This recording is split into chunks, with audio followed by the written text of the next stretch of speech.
All right, boys and girls, are we live? Is this Yep, Oh we're is it yeah, we on? live. live. Is We it are. on? Oh yeah. Okay. Well, today's just the boys today. Happy Sunday, everybody. Highway 54, stand by.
The ongoing series about the life of the people touched by the love of the Pacific. Here are their stories. This is Highway 54. Yo, half a day, everybody. Aloha, mabuhay. Good afternoon, good evening, wherever you're at around the nation, maybe across the world, because I know I got some family friends in the Philippines, Tokyo, and Korea, and Europe. Sometimes they're listening in. But Maryland's in the house. Yes, sir. Yep, Heath, yep. Anthony from About That Wallet. We've got Eric out right now doing a little mini vacay, and Carla doing some stuff she got to do. But just us boys today. What's going on, guys? Nothing much, nothing much. Just learning a lot. Get things Yeah. done. Hanging How in was there your trying to deal with this weather. Yo, yeah, man. It's crazy, man. Like, so it's winter, supposedly.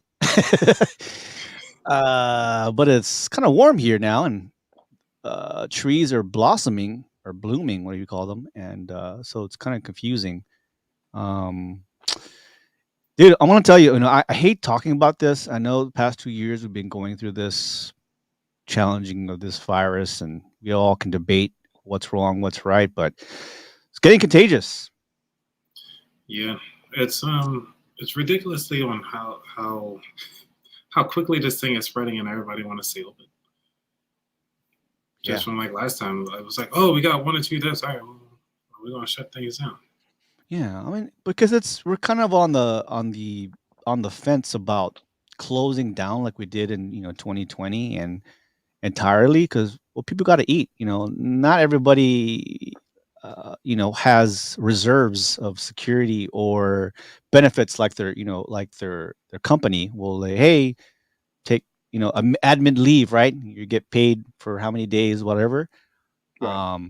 I know that companies now are trying to bring those benefits to the employees, but not everybody's lucky, right? Like if you don't work, you get no money. Yep. Yeah, seen a lot of companies are got their little hiring signs out there too. Because a lot of Um, people want to telework. But yeah. I mean, whether they're introverts, extroverts, or what have you, I mean, Mm, people do feel comfortable in their own space. yeah. But that Yeah. doesn't translate to every single job. I know. I mean, what, Anthony? What's the percentage of people, if you know offhand, that are like in the brink of just being broke? I would say roughly that last came across was about 78%. People are just one, maybe two paychecks away. But however, there are a lot of programs that are out there depending on their financial situation. Yeah. Now, for those of you who are making well over like $50,000 a year, you got to find your own way. Everybody's under. There's a lot of local programs, especially if you've been falling behind rent. Yeah. And I even found out recently is that like if the house that you're in, and for any reason that like the appliances go bad, and the person that owns the home can actually use their insurance, and they can do the back pay for all the rent that wasn't paid during the time of the other repair. So if it takes like 2 months to repair something, the insurance companies will take care of that. Wow. Wow. You know, that's kind of incredible, and that's why I'm glad you're here. You know, as our financial coach guru, Coach Anthony here, and let you guys know we have 2 new segments. D3 has a new segment, and Anthony has a new segment. But one of the things out there is, you know, financial is it's a big key, and I think the last 2 years, if not, you know, many years before, people are paying attention to, man, you know, is my job secure? Am I secure? Even people making over 50,000, 60,000, their jobs are not secure. The loyalty at work is, you know, you could hear it from Amazon, one of the biggest companies out there, billions, you know, they lay off people like 2 weeks laid off. And like you said, 78 to 80% of the people are 1 to 2 or 3 paychecks away from just being broke, not enough. So we brought Anthony here to kind of share with us weekly about, you know, money moves, you know, hustle, how to secure your interests and your family, and to retire at an age that you kind of plan out. So yeah, I like that you said that age that you kind of plan out, since we all know that retirement is a financial thing, not just age thing. So it's one of the things. Yeah. Wow. So, D3, how was your week? It wasn't too bad. Wasn't bad at all. No complaints on this end. Like I said, right now we're just dealing with the weather. It snowed earlier. Now it's raining. So had to put out the salt and everything like that too for the driveway and the walkways. But other than that, no complaints on my end. Yeah. Well, guys, tomorrow is MLK, and I seem like besides Thanksgiving and the regular holidays like Christmas and New Year's, you know, this doesn't feel like MLK. You know, usually with MLK, when I was work at the youth programs, we do something. We always try to do community service. Obviously, because of the virus, it's very difficult and challenging to go out and do community service, because that means you have to go out with people and you have to be exposed. So MLK is kind of between this year and last year. It's not normal. Does it make sense? But how well do we know about MLK, Martin Luther King? I have to say I don't know too much about him. Yeah, besides the things that we learn from school, right? Very generic. What they threw out there in February. That's it. Right. And he was assassinated. I mean, for doing something that he enjoyed doing. Yeah. But the question is always, who did it?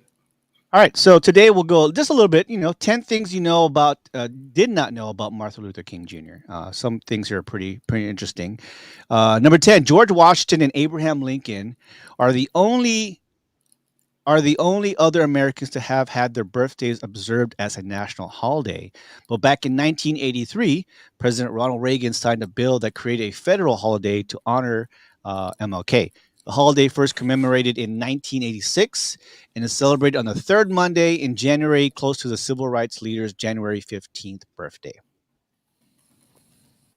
So his birthday is on January 15th, but every Monday in January, every third Monday in January, it's celebrated. I wonder how they designate which one of those presidents to actually commemorate. Because I'm surprised they didn't have Jefferson or anybody else either.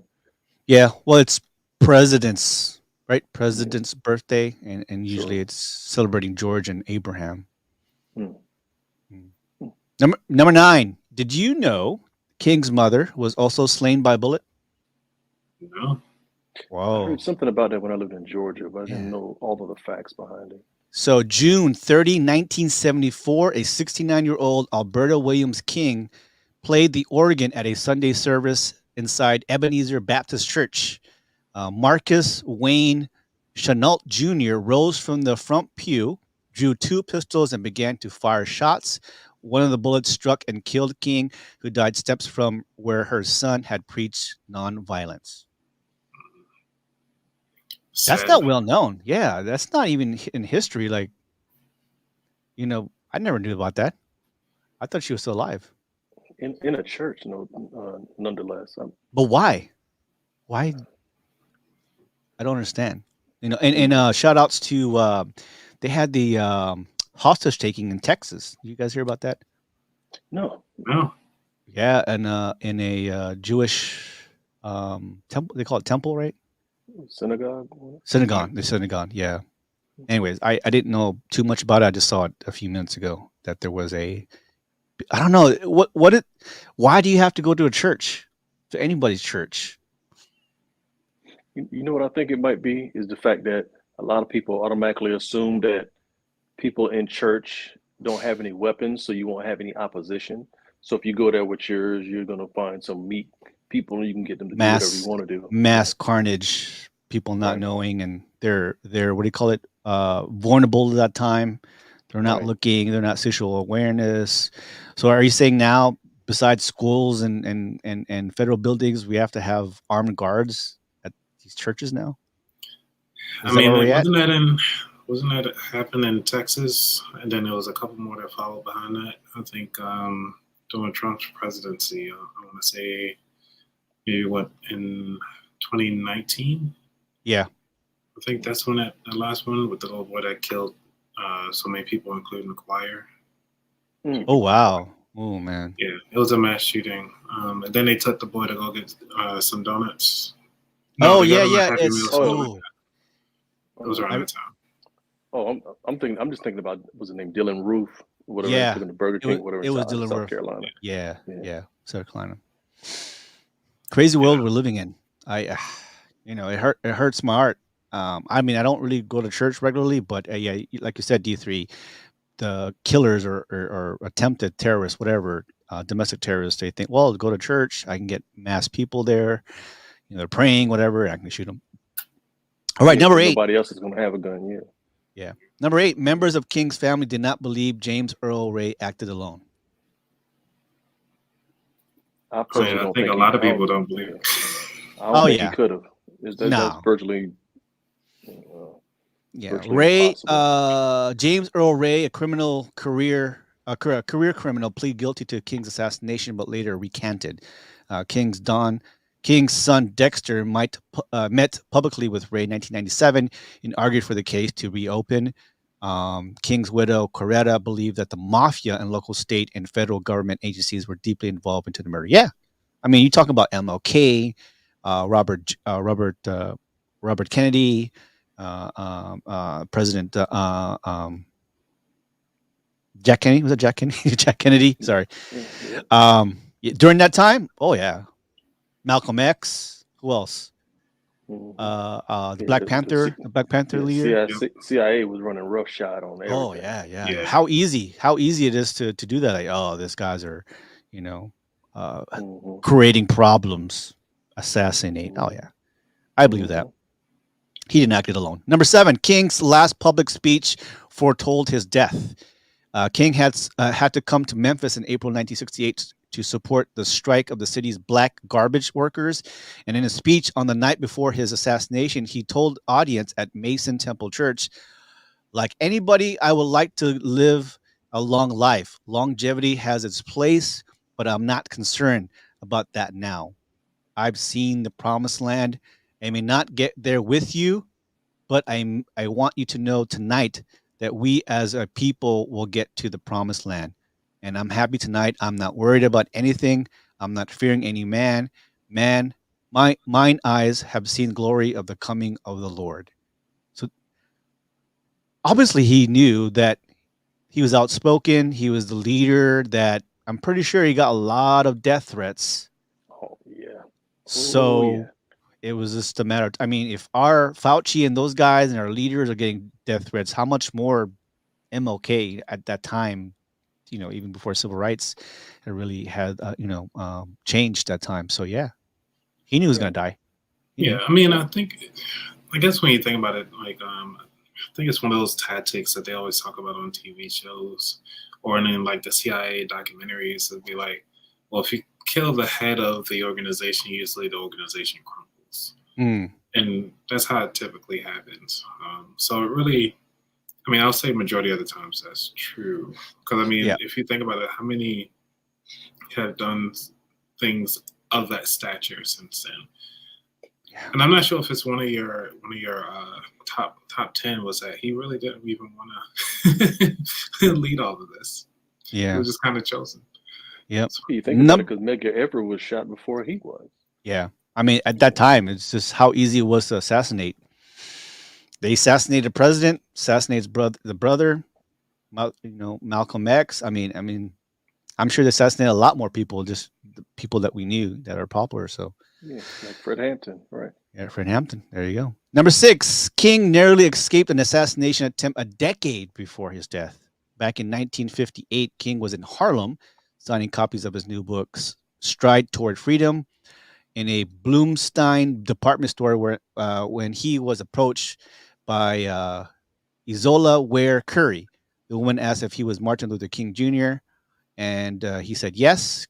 Curry said, "I've been looking for you for 5 years."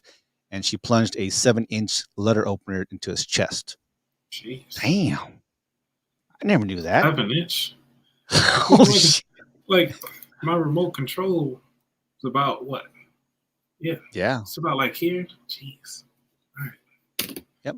The tip of the blade came to rest alongside his aorta, and King underwent hours of delicate emergency surgery. Surgeons later told King that just one sneeze could have punctured the aorta and killed him. 10 years before. I didn't even know that. See, and that's crazy that we're not learning about this information back then, how hard it was for these civil rights, these leaders at the time, if people getting attempts to get killed by, AR-15s, how much back then? It was so easy to just take a pistol, bam. I'm still a little confused on why she asked who he was before she did that. So she never saw him on TV or never seen a picture of him, never heard him or anything like that. It's kind of weird to me. Exactly. Maybe he wasn't sure. Or back then, he probably like, well, all black people look the same. I don't know. I mean, they think that now. Yeah. So that's possible. Yeah. But I guess if you think about it, TV wasn't that popular. It was just mostly radio. Yeah. Radio and then newspapers. So it's kind of hard to see. Is that Martin Luther King? I don't know. He was signing the book, right? So I guess that was just for confirmation, maybe on her part. But yeah. Well, they said he was mentally ill. Yeah. Okay. Yeah. Oh, and that lady just passed away in 2015. Oh, did she? Yeah. Oh, wow. Wow. Well, it's attempted murder. So yeah, but and that's one of the things that I always thought about with history. It's like it's not that long ago. If anybody in their 70s or 80s, they remember all of this stuff. Yeah, it's not that long ago. There was a Dick Gregory. Yeah, I actually saw that video where Dick Gregory was telling about the assassination of MLK. Yeah, and he talked about Jesse Jackson and a couple other people that were there too. Yeah. Like it's kind of impossible. Like, come on, man. You would have heard that. Like, oh, there was a lot of people around. Like, come on, man. People know.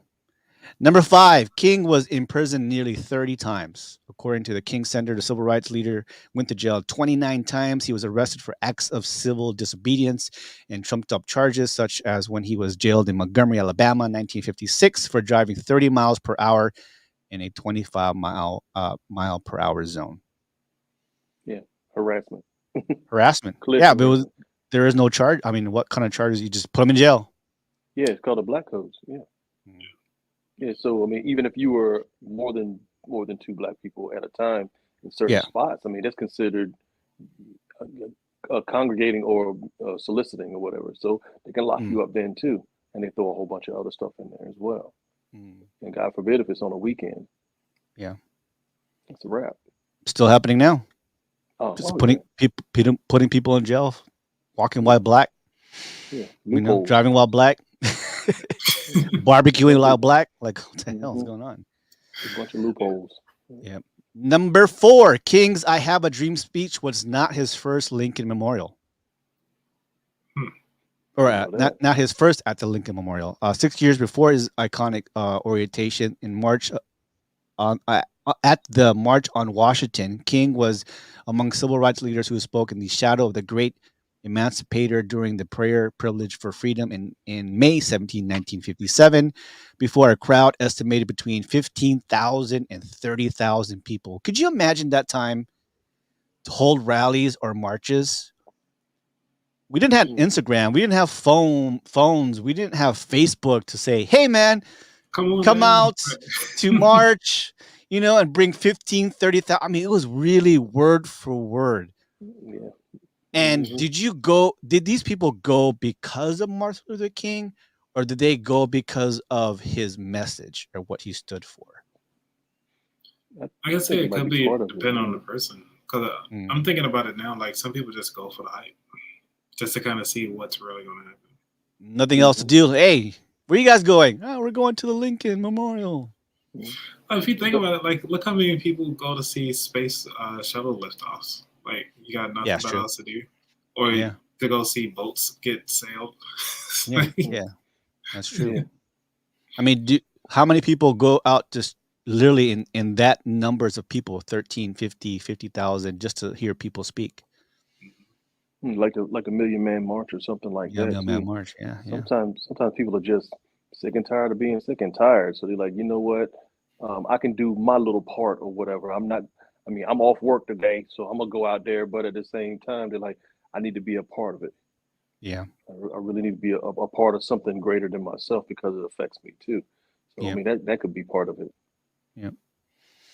Number 3, King received a doctorate in systematic theology after earning a divinity degree from Pennsylvania Cruiser Theological Seminary.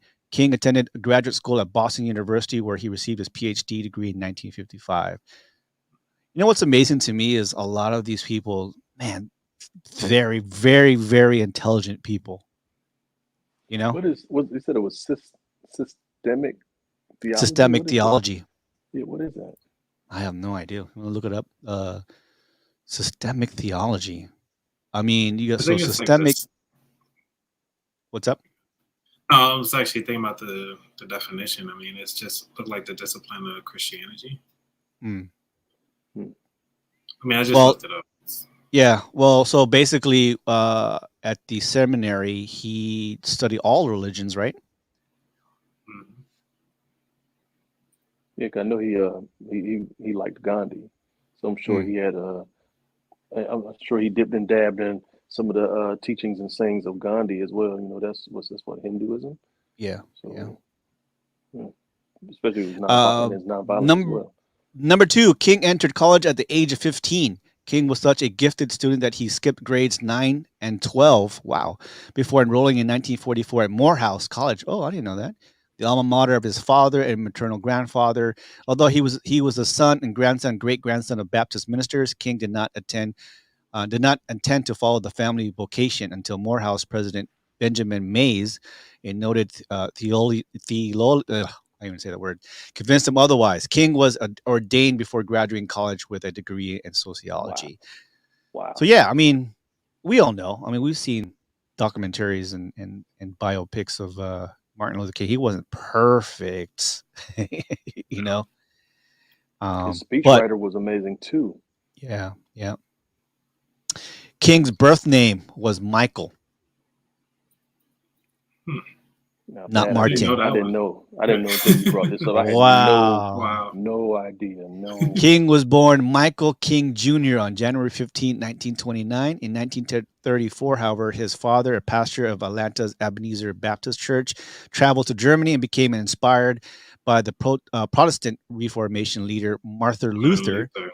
As a result, King Sr. changed his own name and as well as a 5-year-old son. Wow. Nice. So he was Michael at the time. So in other words, it's like traveling always opens up the mind. Oh yeah.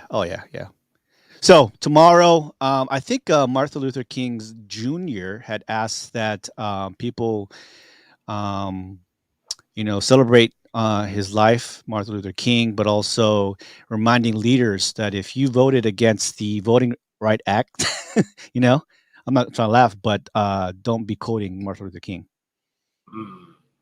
Yep. Smart. Yep. Smart. Just, All right. just Before like if you voted for, a wall, they'll keep Mexicans out. You can't do Cinco de Mayo. no.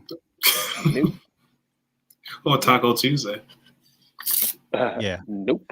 Okay. All right, before we move on, we've got some great segments. I want to share just a speech. Again, MLK is tomorrow. Listen up. Even though we face the difficulties of today and tomorrow, I still have a dream. It is a dream deeply rooted in the American dream.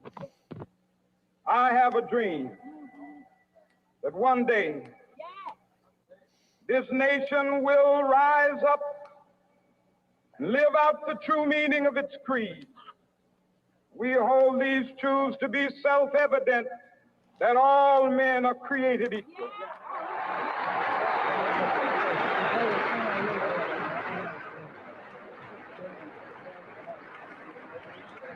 I have a dream that one day on the red hills of Georgia, the sons of former slaves and the sons of former slave owners will they be able to sit down together at the table of brotherhood. I have a dream. Wow. Could you imagine that during that time? Just listening, how powerful that is around people. I mean, you think about it, this is before having a phone in your hand and you're distracted. When actually people read and listened to radio and TV intently and focus, and to hear this powerful message, this guy around like-minded people. I mean, every single word that he said meant something to you, right? Like it ingrained as and that he was a powerful and masterful orator. How many people do we know personally that are like that?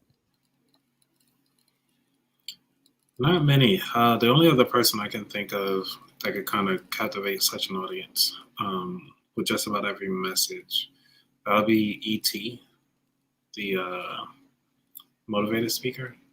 Okay. That's Eric Thomas, I think his name. Not the singer. Mm-hmm. Yeah. That was the only person I can think of right now. I think I believe his name is Michael Eric Dyson. It's pretty. He's pretty dope too. Yeah. I mean, just some of the stuff he says. I mean, he's far from stupid, but some of the stuff he says, you're like, whoa, okay, okay. He'll make you run through a wall. You'd be so hyped up. Yeah. He's amazing. He's amazing. And to master speech and capturing people's minds and hearts, it's a skill. As you can see, MLK, he's up and down. His voice is very commanding. It grabs attention. Anyways, it gives me chills sometimes. A lot of times when I hear these speakers back in the day, how well and very highly educated people. Just do people, like, I always have that question: do people go there because of MLK, or they are sold on his philosophy and his dream? Mm-hmm. Are we going here for the man, or are we going here for the dream? Mm-hmm. Yeah. Well, happy MLK, everybody. I know it's tomorrow. I know it's very difficult to go out there and be around people, but I mean, all the time, every year, as I remember when I was in the youth program, is do something good to other people, whether it be your mom and dad, your family, do some community service, clean up someone's yard, whatever, in the name of MLK. So have fun tomorrow. For those who are off tomorrow, right? Mm-hmm. Yeah, I think even if you are going to work, at least be nice, extra nice to that customer. Yeah, and that should carry on through the rest of the week. I mean, oh yeah, for the rest of the week. Yeah, just do right by people. So. All right, ladies and gentlemen, move on. We got one of my favorite segments. It's called Name That Tune.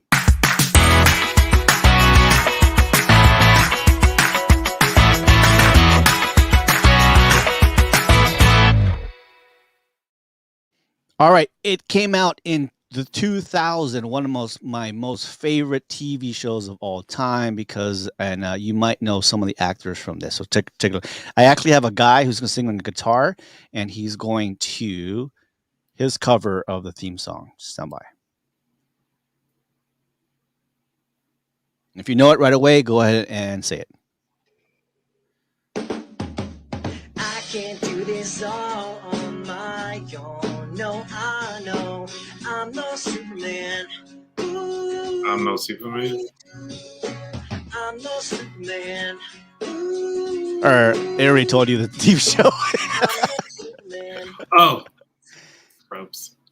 Scrubs. You guys don't remember that? You don't watch that? I didn't.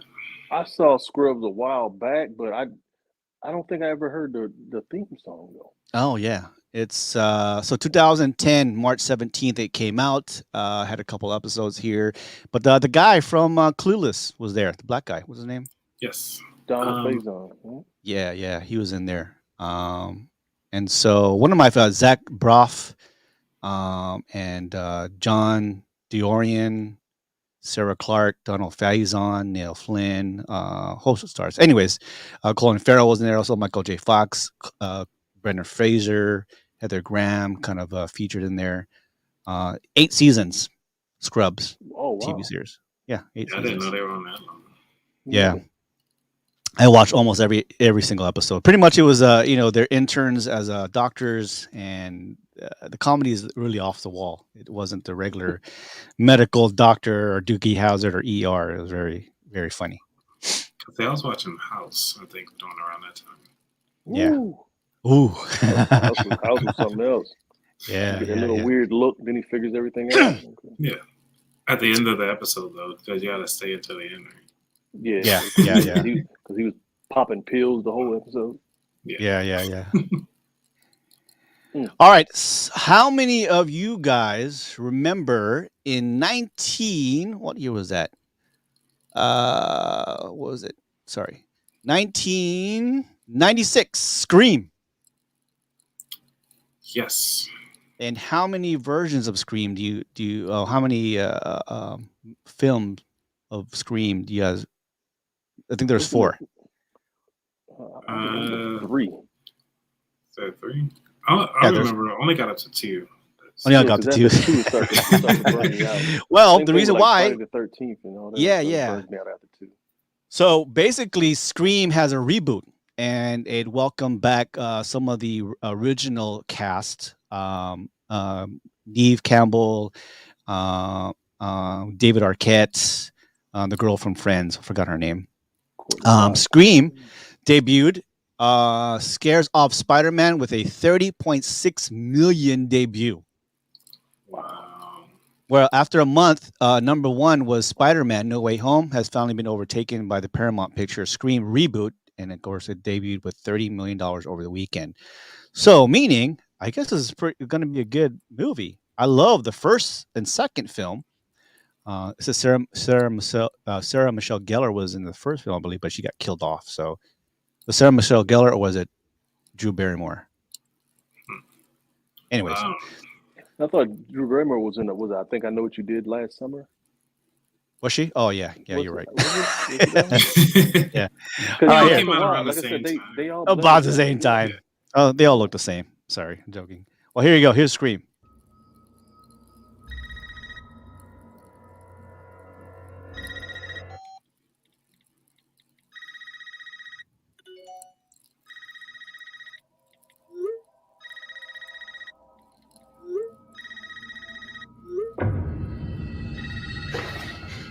This isn't funny, Amber. When you like to play a game, Tara? Exactly. Can you imagine in the movie theaters? Yeah. All doors locked. Who opens the door though? Right? Doors unlocked. But this is just pretty much saying, like, your home security system can be hacked. Can be hacked. Oh yeah, pretty much. Like, how is he unlocking it while she's locking it? Yeah. There she go. Man, she hasn't aged a bit, huh? Oh, a little bit. David Arquette. You have a gun? I'm Sydney Prescott. Of course I have a gun. Sydney Prescott. This one just feels different. Is that Nev Campbell? Yeah, Nev Campbell from Party of Five. Yeah, remember she's on a craft too. Do you remember who the first killer was? I've been through this No. a lot. Scooby or Shaggy. I forgot his name. Coming for you. Yeah, he was goofy. Yeah, he was goofy. This? It was Shaggy and the other guy. There's two of them actually. So basically, the story is they went back to the town, and someone else picks up the mask and starts killing people. Wow. David Arquette, His link is to our past. Nev Campbell comes back, of course, the experience. And what's her name? God, I forget her name. From Friends? Courtney Cox. It's like, how can you not make a comedy from this? Though? Like, I'm mad at the Wayans brothers got, told not to do this. Because it's like, So this is the unofficial. Well, it's Scream, but they as a reboot, but they also name it as Scream 5. I hope it's the last one. It's like it's the last Halloween movie. I mean, there's only so many. Come on, you gotta be creative. Come on now. Yeah. You can't keep rebooting stuff or whatever. Like, dude. Oh yeah. Well, they're rebooting Fresh Prince. I saw that, but it's like a prequel, isn't it? No, it's like know. the same thing, but it's not comedy. It's serious. It's deep. Yeah, it's more Oh, yeah, deeper. yeah. It's It not a looked comedy. But The I only thought they thing were doing like a prequel. So when Will was younger, or they actually doing the actual ages this time? Because Actual Will Smith ages. wasn't. Right. Yes, they dig deep in why he actually left Philly. Got it. Oh yeah, it was. I'm gonna give Fresh Prince a chance, but Yeah. because Will Smith is a producer on it, so there's a rhyme and a reason. It's like saying the new Salem Sabrina the Witch and Archie is like, this is not the Archie that I watch. It's talking I about. really like Sabrina the Teenage Witch. That was actually pretty good. I got up to season 4, and it started getting really dark. And I was like, all right, I need to start watching this on the daylight. So yeah, you mean the reboot? Oh yeah, yeah, the reboot. that joint was it's serious. Yeah, you It should check is it out. serious. Okay. And Archie too. Archie and Friends, whatever. Betty and oh man, it's dark. But they're fans of. People are fans of them, I guess. So I don't know. All right, so ladies and gentlemen, we've got 2 great segments for you guys. And I think D3, are you ready? Yeah, I'm ready. All right, check it out, guys.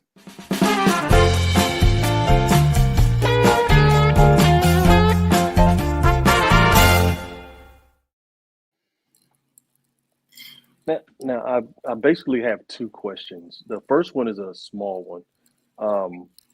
The first question is, if you're visiting a professional, whether you see that professional or see their reviews on Yelp or anything like that, I wonder, say for instance, if you go to see a dentist, does that dentist go to another dentist? I mean, how do you know if that person is really reputable just off a few, off a few likes or what have you? That's kind of iffy. But the next question I have is, how can you be overqualified for something and not get a job? I don't quite understand that. We're living in the times now to where people can actually not hire you because you have not enough experience, or they can not hire you because you have too much experience. Nowadays, a lot of people are just trying to work, you get out the house because they have cabin fever, just trying to do whatever they can. So where do you draw the line to what you put on your resume? I mean, that's kind of a bad situation that a lot of people are in. A lot of people just want to work, they just want to do what they have to do to support their families, but a lot of times the doors are still getting closed in their face. So what do? That's the question that I have. How do you make ends meet when nobody wants to give you a chance, whether it's too much on your resume, not enough on your resume? And if it's not enough on your resume, how do you get stuff on your resume if they're not giving you a chance in the first place? I got questions. Yeah. Actually, that is actually great question. Because so here's my theory. Once an employer says, "Sorry, Anthony, you're just overqualified," or they look at your resume, "Oh man, Dorsey, this guy is way overqualified."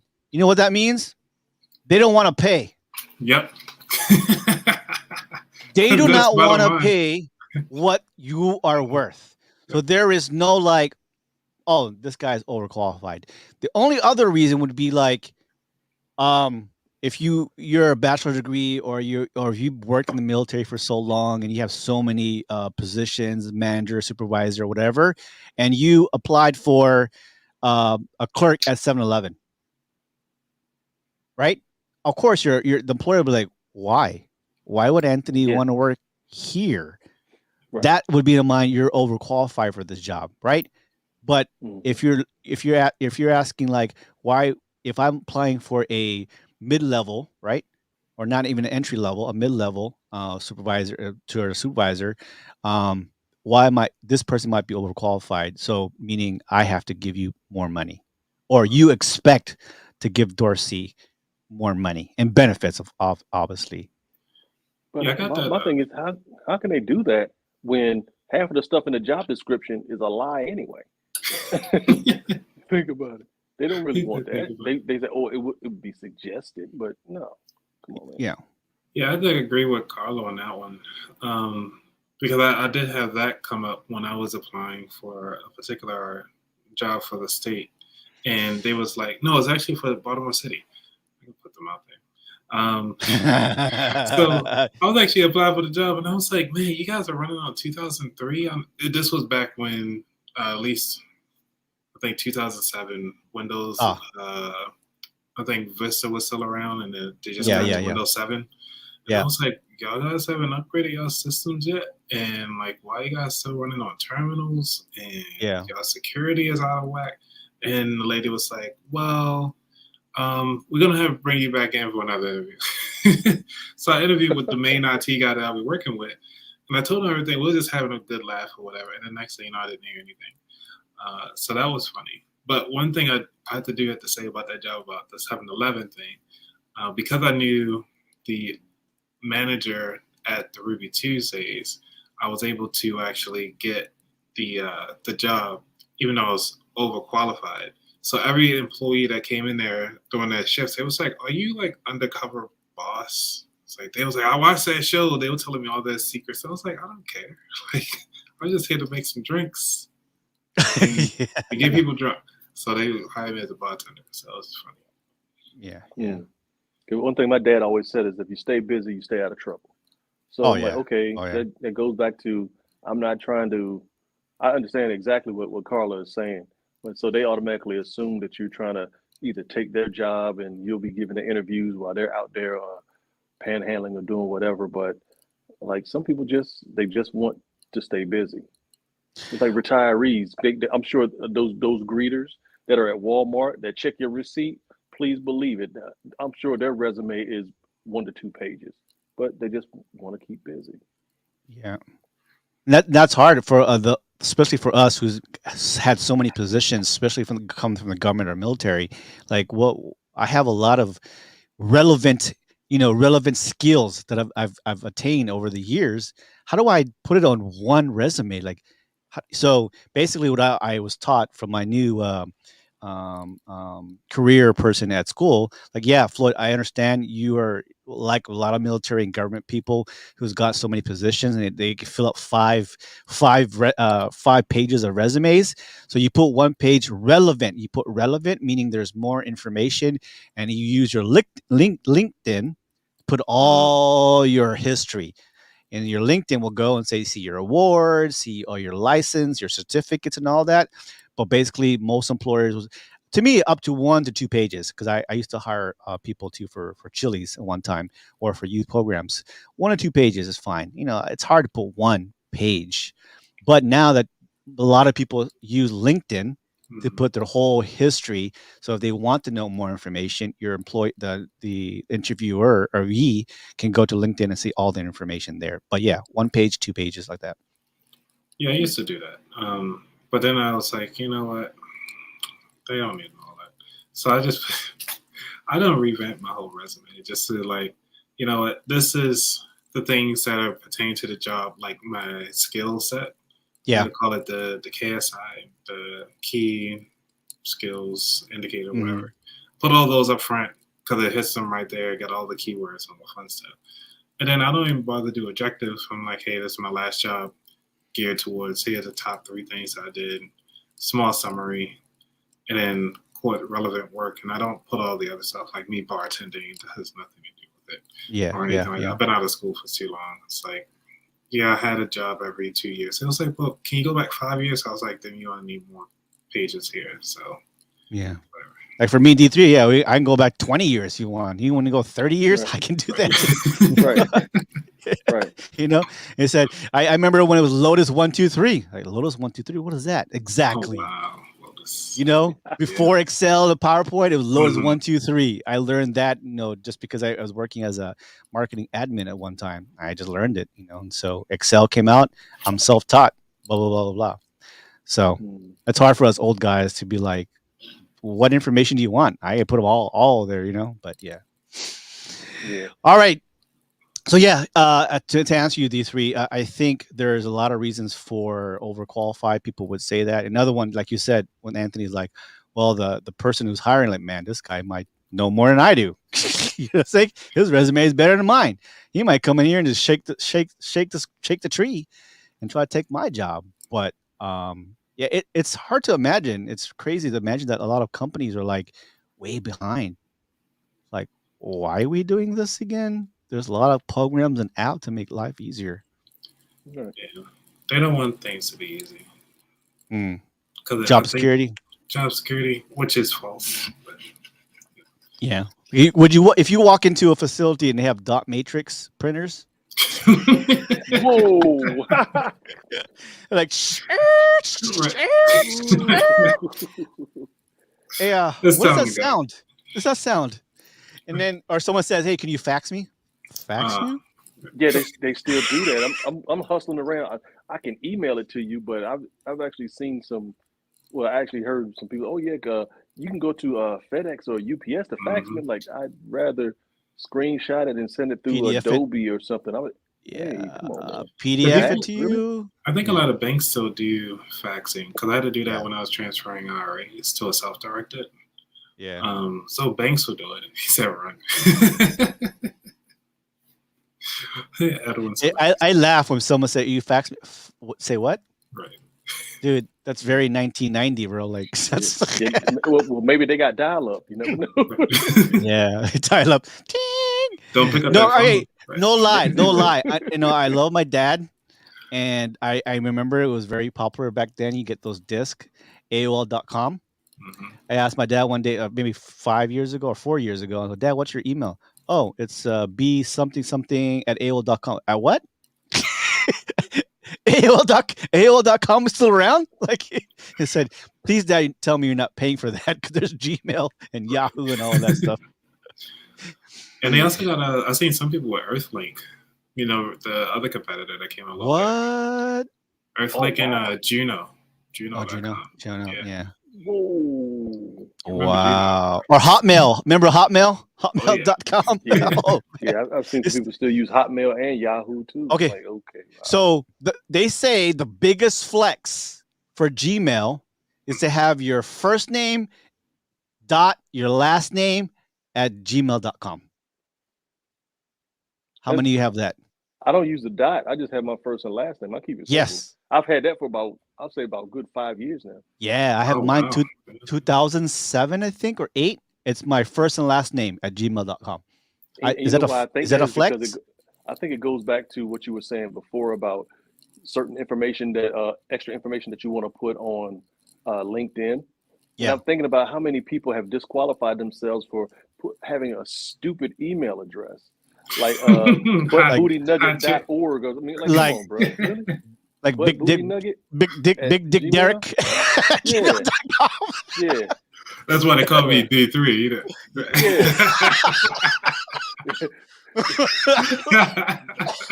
No, D3 stands for damn that dude. Damn that dude. Oh, Mama Barbara still uses Hotmail. No, I'm not trying to make fun of you guys. I got Gmail. Mama, you an AOL. elder. You can do whatever you want to do. Yeah. That's fine. We'll fill in the gaps. We'll take care of it. If it don't go through, we'll Yeah. take care of it. Yeah, big booty hoe at 619. Lick 'em low lover. Like what the hell? Yeah, they call me L3. You know what I'm saying? That is funny, L3, man. lick 'em low lover. You're like, oh, bro. Yeah. There are people out there, those are resumes of do's and don'ts. That should be number one. You go to their page and they holding up pistols in their profile pic. Like, no, that's actually a deterrent for Facebook profiles. That a lot of people have their public profiles are open, and they just have them open, so then you can see their friends with their friends tag them in, and all these beer pics and all the stuff that they're not supposed to, like riding their bikes. Oh yeah, your page likes and shit. Yep. So midgets.com, midget lovers. It was. Well, I was on Pornhub yesterday. Like, what the? Yeah, be careful what you pick. Back in 2009, you're like liking shit. You don't remember. Oh, horse lovers or something like that. Furry friends. Like, oh, I don't remember liking that shit. So basically, the moral of the story, ladies and gentlemen, go scrub your Facebook because you might have liked some shit you don't remember liking. Hey, it's on a server. It's somewhere. So, hey, it's somewhere out there. Don't even get started. Yeah. Yeah, but I think by law they have to keep it for 7 years. So once you delete it, you got 7 years before it's completely off the servers. Oh yeah. So they can always go back and investigate. I know. All right, ladies and gentlemen, we've got another segment, brand new.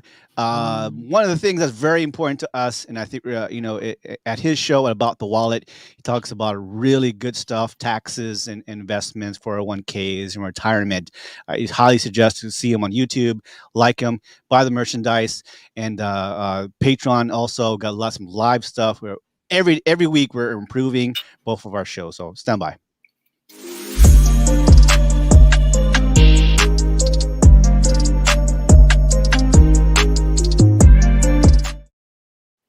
I make money moves. Okay, go ahead. Sorry. That's great. All right, everybody. Once again, my name is Anthony, and I'm from the About That Wallet.com. So, one of the things that I love talking about is books on my show, and I always ask all the guests about what books they're reading. Now, a long time ago, somebody actually recommended this book called Common Sense. Now, the reason why I recommend this book, one reason is that it's super thin. You see how thin it is? It's only like 20 or 30 pages, but it's powerful information in here. It's very short, leaves out all these lovely stories, and just gets straight to the point. So one of the things I want to talk about in this particular book is principle number one, where to get started. Because as D3 was talking about, as far as your resume and all that fun stuff, but before you even get there, you have to realize that most of the people have too much month left at the end of the money, which pretty much means there's more month than your paycheck. So they don't have extra income to invest for the future. The present is tough enough. So here they say that the solution is no matter what your income, you can find money to save. It's a matter of representing your income and priorities. So that is something that I want to leave you all here today, is to understand that you have to make your money a priority. You cannot just allow life happens. Yes, life happens, but you can be intentional for the things that you can control. If you're only making about $100 a day, then put aside $10 to the side. Start small. Even if you can't even do $10, just try $1. $1 a day. That's about $7 at the end of the week. If you get paid twice a week, that's only $14. So every paycheck, just set aside $14, put inside a bank account, just create another bank account. It's so quick and simple. I think most banks allow you to do that. We can make up to 10 different accounts for 10 different items that you have. We just call it a slush fund. Just start small, start somewhere. And that's what I'll leave with you today. And again, my name is Anthony from the About That Wallet. All right. So wait, so you can make several savings accounts or several checking accounts, you said? Several savings accounts. You can even do checking as well. Because I do set up different checking for different things. So I have like bills pay out of one of them, and then I have it transferred to my investment accounts in another one. And then the savings account, I have a couple of those. So like one, hey, for car issues, and then one other one is for housing issues. So I have about like 4 accounts just for one bank. You know what's crazy? I never even thought about that. I was like, wait a minute, you know? I was just like, honestly, I had that Dave Ramsey. Was it Dave Ramsey where Dave like Ramsey, you put envelopes and shit, and you put cash and you put like that. He does the three envelope system. I think one is for giving, one is for saving, and one is for spending. Yeah. So what would I kind of know, but I want to see if you guys kind of have the same philosophy of the 3 accounts you should have. So you should have an emergency fund, right? An investment fund. Yep. And then the last one was like a savings fund for bills and all that, right? Yes. Yeah. One to pay for the bills. Yeah. Expenses. So how many people have that right now? One. Savings and investments. My emergency fund, or even the 4th one, right, which is like your vacation, vacation account. And that's some something people go even further. It's like I've seen most of the people in real estate, not in real estate, that are like in the financial realm, they have at least about 8 different ones. It's ridiculous. Oh wow. Oh, D3? Oh man. Well, call him as I saw him, slap him. Navy Federal. Yeah, I do have Navy Federal. Yeah, I didn't know. You know what? For whatever reason, I'm 47 years old, and I have the basic savings and checking account. Yeah, and money I put away like cash. But maybe I should do that now. Even though it earns like 0%, but I do have my 401k or my IRA and Roth where I do very aggressive. Well, that's one of the things I found out doing some research with taxes is that if you have if you're married, filing separate, you cannot contribute to your Roth IRA. Okay. I was upset about that because I filed separate. File separate? Yeah. Well, if you make both or working, I mean, you can file separately. Yeah. But you can't filing separate. You're worse than being single when you're married. Filing separate in the tax realm, and I thought that was ridiculous. Okay. Yeah, it's just one of those things for people who are looking to do their taxes. Just awesome. So what's the name of what's the name of the book that you recommended? This book here is just called Common Sense. Common Sense, and can you get that on Amazon? Can you get it on Amazon or even your local stores, even Barnes and Noble or even Walden bookstores. It's called Common Sense: A Simple Plan for Financial Independence. Awesome. All right, ladies and gentlemen, Common Sense: A Simple Plan for Financial Independence. Also, check out About That Wallet on YouTube. He is going to be going live soon on a regular basis on Mondays. I'm not sure about the time yet, but on Mondays. And then you do have regular shows at least once a week, right? You have taped shows. Yes, every Tuesday they'll come out on YouTube around 10 o'clock a.m. But on the podcast, if you subscribe to the show, you actually get it sooner. I release those at 6 a.m. Excellent. Ladies and gentlemen, it doesn't take a lot. Please like, subscribe, comment. It helps us as an algorithm. We're trying to build both of our accounts and channels and try to give you great content. We've got D3, Anthony in the house giving us these great segments. We're going to have a lot more segments just to change it up a little bit. We can talk about crystals and Reiki and energy. We might have a food section one time, but give it up for Anthony giving us the great money moves and great tips. And of course, D3, I got questions. All right, ladies and gentlemen, Highway 54 on a Sunday, every Sunday, 6 to 7 p.m. Pacific time. Tune in, please share the word. We're just here to try to give you information. If you have any comments or concerns or would like to add more segments to us, let us know. We're very open and we can do whatever you want here. And About That Wallet, they got underwears and pants. I got to keep saying that. Got T-shirts and all that. And pretty soon, Highway 54 will have their own merch. All right, guys. Thank you guys so much. Anthony, D3, Carla, Barbara, Mama Barbara, Edwin. Thank you guys for hanging in.